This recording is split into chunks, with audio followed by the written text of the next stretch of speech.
Have you seen anything like this before? Have you ever been in a sensory room? No, this is totally new for me. So yeah, my senses are alive and awake in this room, that's for sure.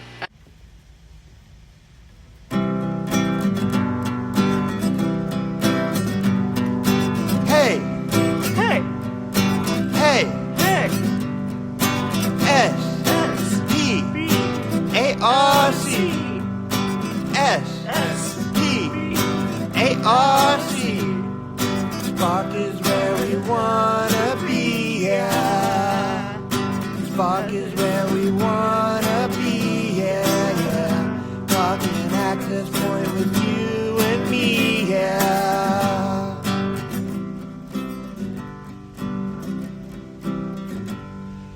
Welcome to Access Point! Listen in! Hey everyone, welcome to our next episode of Access Point, where accessibility is reimagined. I'm here with Supervisor Alcorn, and we just gave him a tour of our new sensory lab. So let me ask you, what do you think? This is awesome. Thank you, Kat.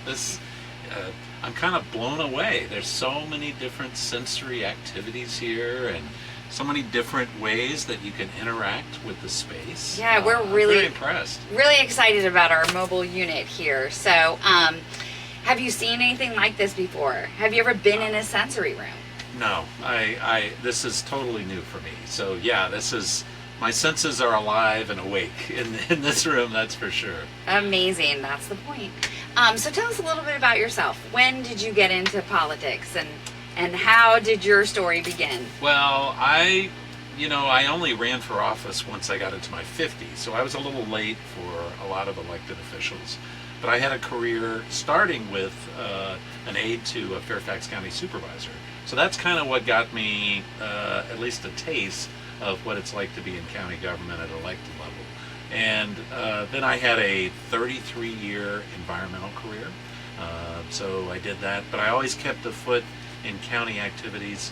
I was really involved in planning and some of the land use related things. I was on the planning commission for Fairfax County for 16 years. And it wasn't until I was 51, 52, whenever my district supervisor, Kathy Hutchins, said she wasn't going to run for re-election. That's when I threw my hand. Well, and I will say we're here at the Kathy Hutchins Community Center at Southgate. That is exactly right. So they're it's a small world, and we're fortunate here in Hunter Mill District and in Reston to have so many folks that have contributed and done things along the way, including former Supervisor Hutchins, who really was helpful, I think, for this organization. Yeah, this was the center that we started in. And we are happy and excited to be here. They had some renovations done, and we were out for a few months, and now we're back. So yeah, this is one of our favorite centers to work out of. A lot of opportunities for different things here. So let me ask you a question. Sure. So Supervisor Hutchins, my predecessor, what year was it that she first worked with you to find a space that you needed for Spark? Was that 2005? 2006 is when Spark started. So we've been around for 20 years. Okay.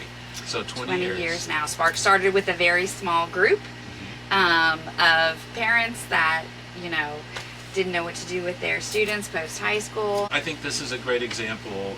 This community center is named after Kathy Hutchins, Supervisor Hutchins, and one of the many things she did was work with Spark to find a place where those 4 original participants, right? Yes.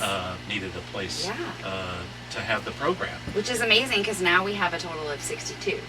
Well, and it all started in Reston. And it all started in Reston. Very proud of And that. we're still here, so. Well, thank you. This is such a great next step, and it's wonderful to see the services that Spark has provided to all the participants, and the growth of the organization. It really warms my heart. Well, thank you so much for being here with us today. We hope you come back and visit. Come use our sensory van anytime. Thank you very much. Thanks for having me. Thank you so much. Absolutely. Spark supports adults with severe and multiple disabilities who require one-on-one support for daily living activities. These are individuals who rely on thoughtful, carefully designed environments to feel regulated, engaged, and included. This van was created to bring essential therapeutic and creative spaces directly to the people Spark serves. For many participants, sensory regulation isn't optional, it's foundational. It's what allows them to communicate, to feel emotionally safe, and to meaningfully participate in their day. Until now, most centers didn't have reliable access to dedicated sensory rooms, and even where they did exist, access was often limited by shared programs and space constraints. This mobile sensory van changes that. It provides consistent, on-demand access to fully equipped sensory environment exactly when support is needed most. Inside, adjustable lighting, tactile wall elements, calming sound features, and interactive components create a predictable, soothing space where individuals can regulate, reset, and re-engage. This isn't luxury, it's a critical tool for safety, stability, and inclusion. But the van goes even further. It also includes a fully mobile 3D printing lab, bringing adaptive technology directly to participants in an environment designed specifically for them. Now, individuals can move from idea to creation. They can design assistive tools, functional objects, or creative works, building confidence, problem-solving skills, and a sense of agency along the way. They're learning by doing on their own terms.